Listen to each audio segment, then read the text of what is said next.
Good afternoon, it's August 3rd, 2025, and it's time for my second set of devotionals. Won't you join me? And celebrate recovery, healing from hurts, habits, and hang-ups. Day 215, Positive Habits. When an evil spirit comes out of a man, it goes through arid places seeking rest and does not find it. Then it says, "I will return to the house I left." When it arrives, it finds the house unoccupied, swept clean and put in order. Then it goes and takes with it 7 other spirits more wicked than itself, and they go in and live there. Matthew 12:43-45. We begin recovery by focusing our attention on ridding ourselves of negative habits. We then learn that lasting change comes only through God's power. As the days pass, we became more and more free from our old hurts, hang-ups, and habits.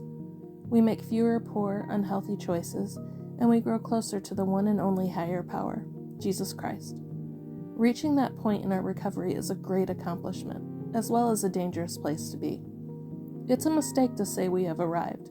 Unless we keep moving forward, we risk relapse, which can actually leave us worse off than when we began. We must always be hard at work making positive choices and adding new, healthy habits to our daily lives. And even more important, we must work to keep our relationship with God fresh and vibrant. We can do this by reserving a daily time with God for self-examination, Bible reading, and prayer. The more we know God and His will for our lives, the more we fortify ourselves against relapse, strengthen our relationship with God, and become empowered to reach out to others through our words and example. Prayer. Holy Father, thank you for rescuing me from my mess and empowering me to hold on to my freedom. In Jesus' name, amen. And in my quiet time devotional, Day 215, Whose team are you on? Don't team up with those who are unbelievers. How can righteousness be a partner with wickedness? How can light live with darkness?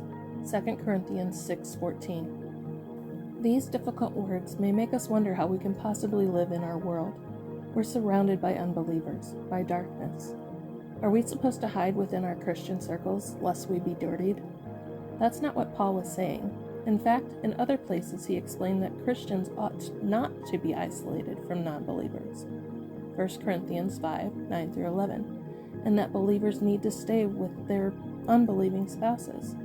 1 Corinthians 7:12-13.